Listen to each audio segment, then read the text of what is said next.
Hello everyone, welcome on my YouTube channel.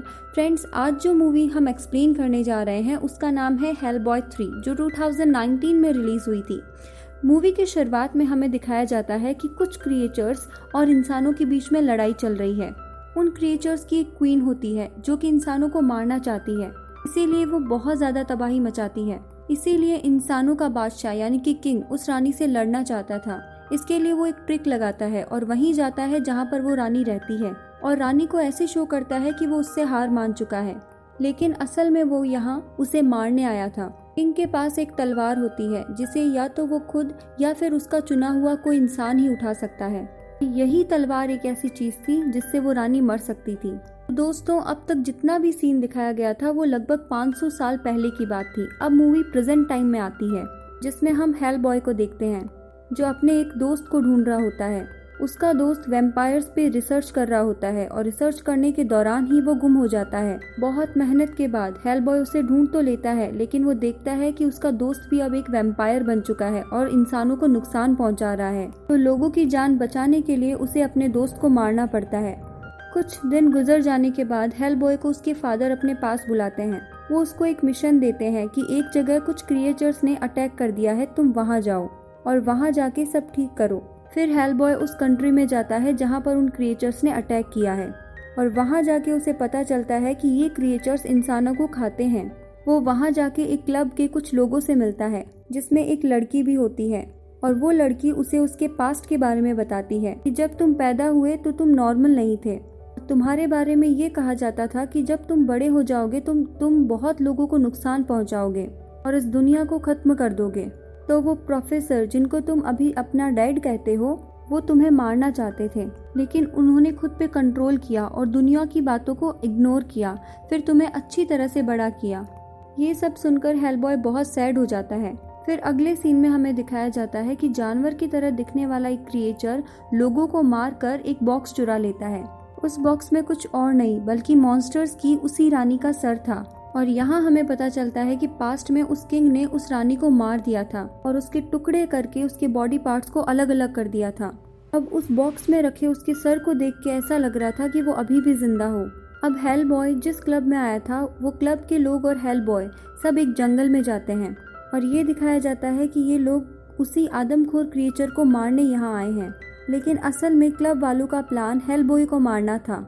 इनका leader Hellboy से कहता है कि हम कभी भी अपना मुल्क तुम्हारे हवाले नहीं करेंगे और ये कहकर वो हेलबॉय को घायल कर देते हैं। और तभी उस जंगल में 3 और खौफनाक क्रिएचर्स होते हैं जो उन सभी क्लब वालों को मार देते हैं। इसी दौरान हेलबॉय भी उठ खड़ा होता है और उन क्रिएचर्स का सामना करता है और आखिर में उनको मार गिराता है, लेकिन यहाँ हेलबॉय बहुत ज्यादा जख्मी हो जाता है और इसकी वजह से वो बेहोश हो जाता है।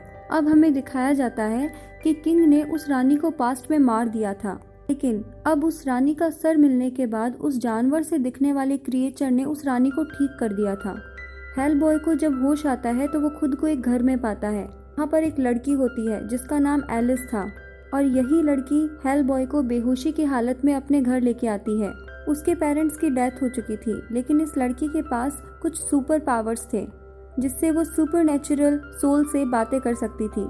हेलबॉय भी एलिस को बचपन से जानता था। एलिस उसे बताती है कि पता नहीं क्यों, लेकिन ये सोल्स आपको मारने का बोल रही है।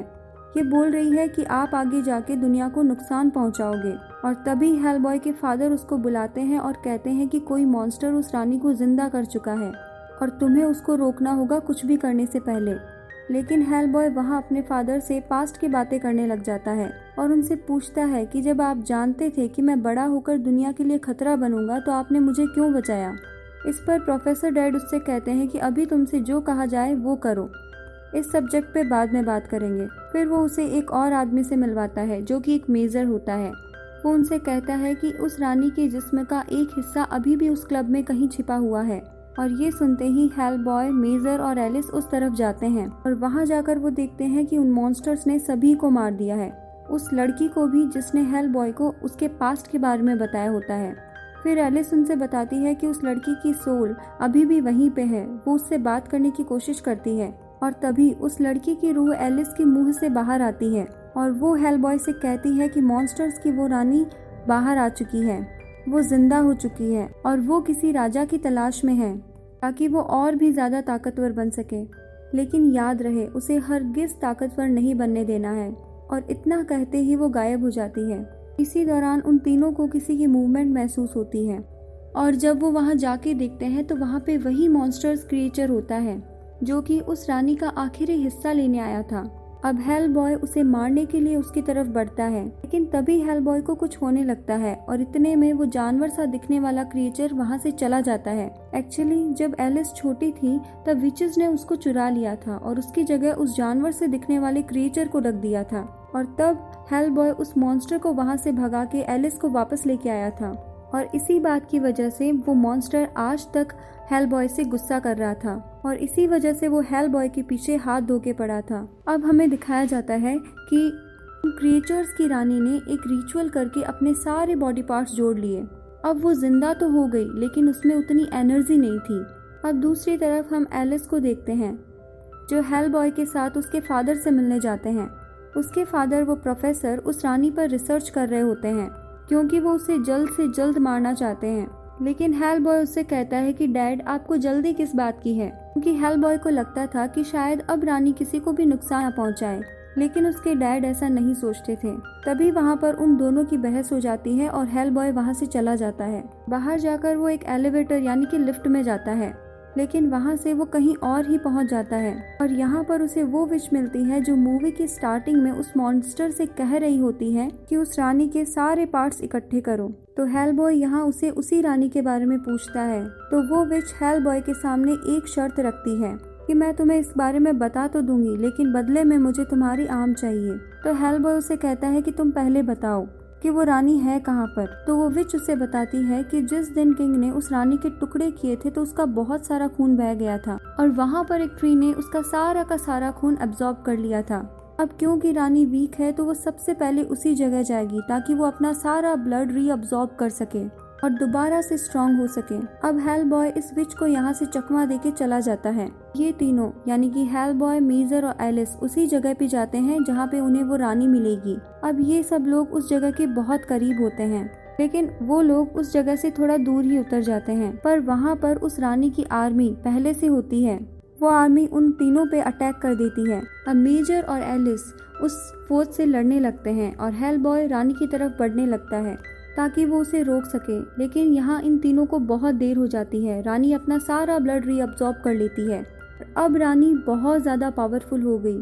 रानी हेल बॉय से कहती है कि मैं तुम्हें एक और मौका देती हूँ। मैं जानती थी कि तुम मुझे ढूंढ रहे हो, लेकिन मैंने फिर भी तुम्हारी जान बख्शी। अब मैं तुम्हें फिर से बोल रही हूँ कि हम एक साथ मिलके इस दुनिया पे रूल करते हैं। तुम मेरी साइड हो जाओ। लेकिन हेल बॉय उसके ऑफर को ठुकरा कर उससे कहता है कि तुम मुझे खरीद नहीं सकती।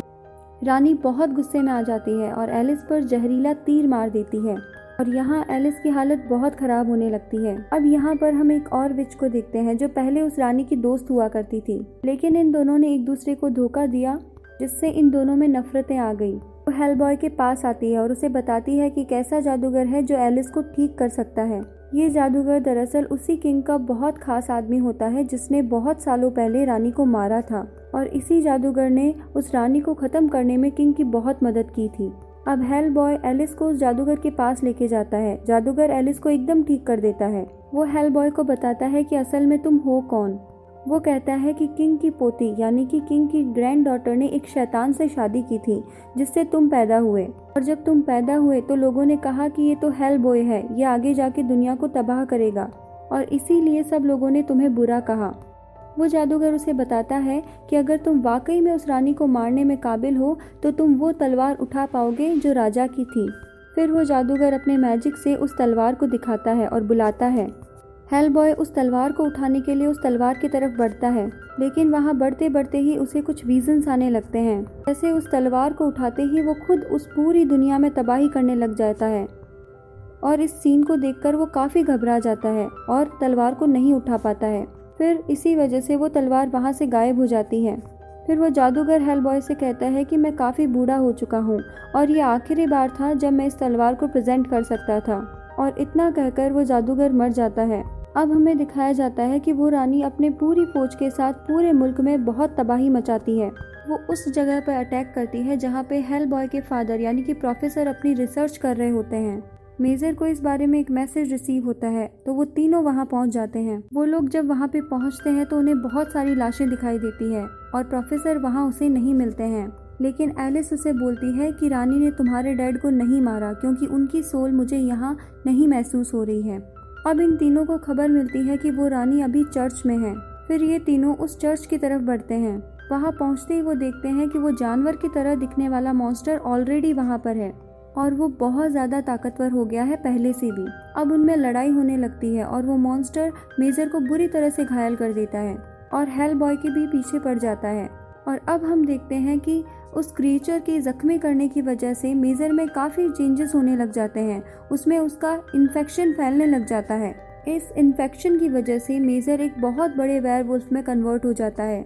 अब वो और हेल बॉय मिलके दोनों उस मॉन्स्टर का मुकाबला करने लग जाते हैं। उन तीनों में बहुत लड़ाई होती है और वो मॉन्स्टर उस हेल बॉय को मारने ही वाला होता है। इतने में रानी आ जाती है और उसे रोक देती है और उस क्रिएचर को ख़त्म कर देती है और अब वो हेल बॉय को दूर ले जाकर फेंकती है। अब उसी जगह उसी किंग का कमरा था जिसने सालों पहले रानी को मारा था और हेल बॉय सीधा उस कमरे में जाके गिरता है और इस कमरे में वो तलवार भी होती है। रानी उसे कहती है कि ये तलवार निकाल लो। और यहाँ हमें पता चलता है कि हेल बॉय यदि वो तलवार निकाल लेता है तो वो बहुत ज़्यादा पावरफुल हो जाएगा और हो सकता है कि वो पूरी दुनिया को तबाह कर दे। रानी को इस बात का पता होता है, इसीलिए वो उसे फोर्स करती है कि तुम ये तलवार निकाल लो और फिर हम दोनों इस दुनिया पे राज करेंगे। लेकिन हेल बॉय यहाँ भी उसे मना कर देता है। अब रानी यहाँ पर एक साजिश चलती है। वो हेल बॉय के फादर यानी कि प्रोफेसर को यहाँ लेके आती है और हेल बॉय के ना मानने पर वो उसके फादर को उसके सामने ही मार देती है। और ये सब देखकर हेल बॉय को यहाँ बहुत गुस्सा आता है और वो उस तलवार को निकाल लेता है। अब उस तलवार को निकालते ही वो बहुत ज़्यादा पावरफुल हो जाता है। उसके सर पर हमें जो 2 निशान दिखाई दे रहे थे वो बड़े बड़े सींगों में कन्वर्ट हो जाते हैं। उसकी तलवार में आग लग जाती है और वो बहुत ज़्यादा पावरफुल हो जाता है और अब वो बिल्कुल वैसा दिख रहा था जैसे वो खुद को अपने विजन में देख रहा था। जब हेल बॉय अपने पावर में आ जाता है तो ऊपर से हेल का दरवाज़ा भी खुल जाता है और हेल के सारे क्रिएचर्स धरती पे आ जाते हैं और हर जगह बहुत सारी तबाही मचाने लग जाते हैं।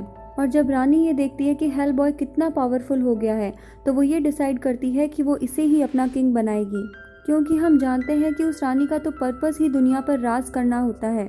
हेल बॉय का माइंड भी अब उसके कंट्रोल में नहीं था क्योंकि अब उस पर इविल पावर्स बहुत ज़्यादा हावी थी। लेकिन तभी एलिस उसके फादर यानी कि प्रोफेसर की सोल को वहाँ ले आती है और उसका फादर उसे पीछे से आवाज़ देता है। वो हेल बॉय से कहता है कि बेटा अब ये तुम्हारे बस में है। अगर आज तुम चाहो तो इस दुनिया को बचा भी सकते हो और तबाह भी कर सकते हो। अपने फादर की आवाज़ सुनकर हेल बॉय कुछ सोच में पड़ जाता है और फिर एक ज़ोरदार चीख के साथ वो जहन का दरवाज़ा खोल देता है और उस रानी का सर भी काट देता है। और बाकी सारी क्रिएचर्स जो हेल से आए थे वो रानी के साथ हेल में चले जाते हैं और इसके बाद हेल बॉय हेल का दरवाज़ा बंद कर देता है। यहाँ हमारी मूवी की हैप्पी एंडिंग हो जाती है क्योंकि यहाँ हेल बॉय ने दुनिया को तबाह करने की बजाय बचा लिया था। तो दोस्तों मूवी काफ़ी इंटरेस्टिंग थी और अब हम मिलेंगे एक और मूवी की इंटरेस्टिंग से एक्सप्लेनेशन के साथ। तब तक के लिए bye bye, take care and thank you.